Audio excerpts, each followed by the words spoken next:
අයිබෝන් සියලුම දෙනාට අපි අද කතා කිරීමට බලාපොරොත්තු වෙන්නේ උසස් පෙළ සංයුක්ත ගණිතය දෙක පේපර් ඒ කියන්නේ ඇප්ලයිඩ් පේපර් ඒ ලකුණු 25කින් ලැබෙන ගණන් වල 8 වෙනි ගාන. ඒ කියන්නේ 2015 8 වෙනි ගාන තමයි අද සාකච්ඡා කරන්න බලාපොරොත්තු වෙන්නේ. 8 වෙනි ගාන විදිහට අපිට ලැබෙන්නේ සම්භාවිතාව ගාන. ඉතින් බලමු අපි ගාන මොකද්ද කියලා. බලන්න. සර්ව සම පෙනුම ඇති විදුලි බල්බ 7ක් පෙට්ටියක අඩංගු වේ. මෙම බල්බ වලින් දෙකක් දෝෂ සහිත බවත් ඉතිරිය පාවිච්චි කළ හැකි බවක් දැනගෙන ඇත. දෝෂ සහිත බල්බ දෙකම හඳුනා ගන්නා තුරු එකකට පසුව අනික වශයෙන් බල්බ පරීක්ෂා කරනු ලැබේ. පළවෙනි කොටස තියෙන්නේ බල්බ දෙකක් පමණක්, දෙවෙනි කොටස තියෙන්නේ බල්බ තුනක් පමණක්. පරීක්ෂා කිරීමෙන් පසු දෝෂ සහිත බල්බ දෙකම හඳුනා ගැනීමට හැකියීමේ සම්භාවිතාව සොයන්න. ඔය විදිහට තමයි අපිට අදාළ ගාන කියලා තියෙන්නේ. අදාළ ගාන තුල එතකොට බල්බ තියෙනවා ඔක්කොම 7ක්. දෝෂ සහිත බල්බ 2යි, දෝෂ රහිත බල්බ 5යි. එහෙනම් දෝෂ සහිත වීම තමයි බල්බ 2යි තියෙන්නේ. බල්බ දෙකට අදාළව පළමු බල්බේ A1 කියලා මම ගත්තා, දෙවන බල්බේ A2 කියලා ගත්තා. ආයෙත් දෝෂ රහිත බල්බයක් වීම B කියලා ගත්තා. එතකොට බලන්න ඒකට අදාළව මම ඒ කියන්නේ බල්බ 3ක් එකිනෙක මේකෙන් අපි ගන්න ලබනවා බල්බ 3ක් එකිනෙක. ඒ නිසා ඒකට අදාළව මම රුක් සටහනක් නිරූපණය කරන් දිනවා. බලන්න මේ බෝඩ් එකේ තියෙන මේ බල්බ එකකට පසු එක වශයෙන් අපි මේ බල්බ තුනක් ඉවතට ගන්න ආකාරය තමයි මේකෙන් නිරූපණය කරලා තියෙන්නේ. ඉතින් බලන්න මේකෙන් නිරූපණය කරලා තියෙන්නේ පළමු බල්බය ඉවතට ගැනීම, මේකෙන් නිරූපණය කරලා තියෙන්නේ දෙවන බල්බය ඉවතට ගැනීම, මේකෙන් නිරූපණය කරලා තියෙන්නේ තුන්වෙනි බල්බය ඉවතට ගැනීම. එතකොට බලන්න මුළු බල්බ ගාන 7යි. එහෙනම් දෝෂ සහිත බල්බයක් ලැබීම දැන් බලන්න පළවෙනියටම මේ බල්බයක් ගනිද්දී බලන්න දෝෂ සහිත බල්බයක් ලැබීමේ සම්භාවිතාවය එතකොට එන්නේ මුළු බල්බ ගාන 7 නිසා 7න් 2යි. එහෙනම් 7න් 2යි. බලන්න දෝෂ රහිත බල්බයක් ලැබීම 7න් 5යි. බලන්න එතකොට මෙතන මේ අවස්ථාවට අදාළව දෝෂ සහිත පළවෙනි බල්බය හඳුනාගෙන තියෙනවා. එහෙනම් බලන්න ඊළඟ අවස්ථාවට අදාළව මෙතනින් තෝරගන්නවා දෝෂ සහිත දෙවන බල්බය. ආයෙමත් අනිත් ඉතින් අපි තෝරගන්නේ එහෙම දෝෂ රහිත බල්බයක් තෝරගන්න. ඒ නිසා බලන්න දෝෂ සහිත බල්බ එතකොට එකක් මෙතනින් තෝරගෙන තියෙන්නේ. එහෙනම් බල්බ දෙකෙන් එකක් තෝරගත්තා කියන්නේ එකයි තියෙන්නේ. මුළු බල්බ ගාන එතකොට 5යි 1යි 6යි. එහෙනම් 6න් එකයි අදාළ බල්බ. ඒ කියන්නේ දෝෂ සහිත බල්බ එකයි ලැබෙන්න පුළුවන්. ඒ නිසා 6න් එකයි අදාළ සම්භාවිතාව. මුළු සම්භාවිතාවල් වල එකතුව එකක් වෙන්න ඕන අනිවාර්යෙන් මේ වගේ ඉතිවල. ඒ නිසා බලන්න මෙතන 6න් එකයි නම් මෙතන 6න් 5යි. හරිද?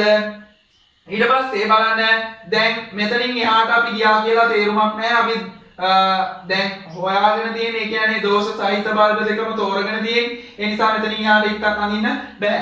එහෙනම් මෙතනින් පස්සේ මේ ඉත්ත දිගේ ගියාම බලන්න තව ඉත්තක් අඳිනවා මම තුන්වෙනි බල්බයක් තෝරා ගන්නවා. මොකද එක දෝෂ සහිත බල්බයක් තෝරාගෙන තියෙන්නේ. ඒ නිසා දෙවන මේ දෝෂ සහිත බල්බයක් තෝරගන්න පුළුවන් තුන්වෙනි බල්බය ගත්තොත්. ඒ නිසා බලන්න මම ඇඳම අපිට ලැබෙනවා බලන්න මේ මෙතෙන්ට යද්දි මේ ඉති දිගේ යද්දි බලන්න බල්බ දෙකක් මම එළියට අරගෙන තියෙන්නේ. එතනින් එකක් දෝෂ සහිත එකක් අනිත් එක දෝෂ රහිත එකක්.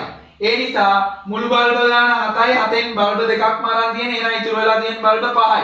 එතකොට 5න් අදාළ දෝෂ සහිත දෙවන බල්බේ වීම කියන්නේ එකයි තියෙන්නේ නිසා 5න් 1යි. එහෙනම් ඉතිරි සම්භාවිතාව 5න් 4යි. එකක් වෙන පරිදි. බලන්න ඊළඟට මේ ඉත්ත දිගේ යද්දි බලන්න මෙතන දෝෂ රහිත බල්බයක් ලැබිලා තියෙන්නේ. ආයෙමත් ඊළඟ අවස්ථාවෙනුත් මෙතන දෝෂ රහිත බල්බයක්මයි ලැබිලා තියෙන්නේ. ඉතින් තුන්වෙනි බල්බයක් ගත්තා කියලා අපිට දෝෂ සහිත බල්බ දෙකම තෝරගන්න බෑ. ඒ නිසා එතනින් එහාට අපි ඉත්තක් අඳින්නේ නැහැ. නමුත් මෙන්න මේ ඉති දිගේ යද්දි බලන්න පළවෙනියට ලැබිලා තියෙන්නේ දෝෂ රහිත බල්බයක්. ඊට පස්සේ අපිට ලැබිලා තියෙනවා දෝෂ සහිත පළමු බල්බය. දෝෂ සහිත පළමු බල්බය තමයි අපිට ලැබිලා තියෙන්නේ. එතකොට ඒ නිසා බලන්න මේ මෙතනින් අපිට එක බල්බයක් අපි අරගෙන අවසానයි. එහෙනම් බල්බ ගාන මුළු බල්බ ගාන 7 නිසා 7න් එකක් ගියාම 6යි. නමුත් දෝෂ සහිත බල්බ දෙකම තියෙනවා මේක තුල.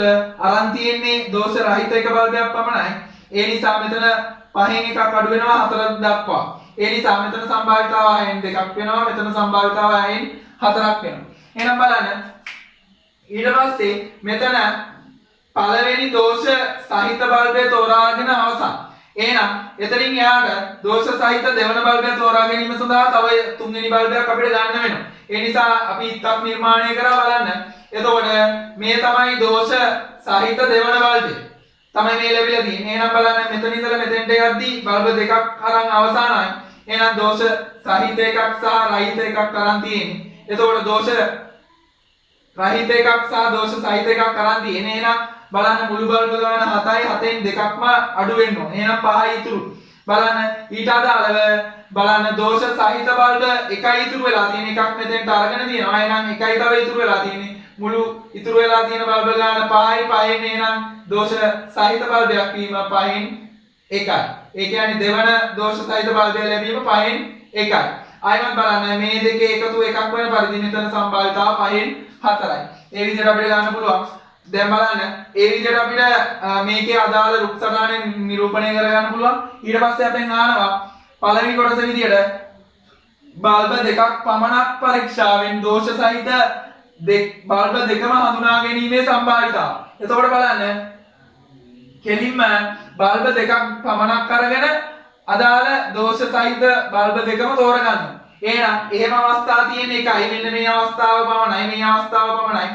පළමු දෝෂ සහිත බල්බය තෝරා ගැනීම මේ දෙවන දෝෂ සහිත බල්බය තෝරා ගැනීම.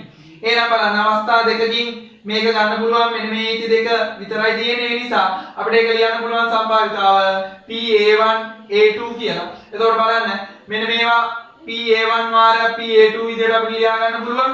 එහෙනම් බලන්න PA1 කියන්නේ 7න් 2යි PA2 කියන්නේ 6න් 1යි. එහෙනම් 21න් 1යි අපිට ලැබෙන්නේ. මොකද 2ට 6 කැපිලා ගියාම 3යි. එහෙනම් අත්තරත් 3 21යි. 21න් 1යි අදාළ උත්තරේ. ඒ වගේම දෙවන කොටස විදියට අපිට ආන්නේ බල්බ 3ක් පරීක්ෂාවෙන් දෝෂ සහිත දෙකම හඳුනා ගැනීමට හැකියීමේ සම්භාවිතාව. එතකොට බල්බ 3ක් පරීක්ෂාවෙන් දෝෂ සහිත දෙකම හඳුනා ගැනීමට හැකියීමේ සම්භාවිතාව අවස්ථා දෙකකින් නිරූපණය කරනවා. බලන්න මේ මෙන්න මේ ඉති දිගේ යද්දි තමයි ඒ අවස්ථාව අපිට ලැබෙන්නේ. මෙන්න මේ ඉති දිගේ යද්දි ඒක අවස්ථාවක් අනිත් අවස්ථාව මෙතනින් අපිට ලැබෙනවා. බලන්න මේ අවස්ථාවෙන් එකක් ලැබෙනවා. ඒ අරින්න මේ අවස්ථාවෙන් එකක් ලැබෙනවා. එහෙනම් මෙතන මම ඒකයි ලියලා තියෙන්නේ PA1 BA2. බලන්න PA1 BA2 දාන ආයිමත් මෙතනින් අපිට ලැබෙනවා දෙවෙනි අවස්ථාව. බලන්න PB A1 A2 PB A1 A2 ඒ විදිහට අපිට අවස්ථා දෙක ලැබෙනවා. එහෙනම් මට මේක ලියා ගන්න පුළුවන් PA1 වාරයක් PB වාරයක් PA2 ධන PB PA1 වාරයක් PA2 කියලා. එතකොට දැන් මේ දේවල් වලට සම්භාවිතාවල ආදේශ කරනවා. බලන්න මේකට අදාළව බලන්න 7න් 2යි 7න් 2 වැඩි කිරීම 6න් 5 6න් 5 වැඩි කිරීම 5න් 1 5න් 1 ධන බලන්න මෙතන 7න් 5 6න් 2 කියන්නේ මෙතන 6න් 2යි ආයමත් 6න් 2 එහෙනම් ඊළඟට 5න් 1යි. ඒ කියන්නේ මෙතන තියෙන 5න් 1. ඒ විදිහට අපිට සම්භාවිතාවල වල ගුණිතය ගන්න පුළුවන්. එතකොට බලන්න මේක අවසානයේ සුළු කරාම 5ට 5 කැපෙනවා.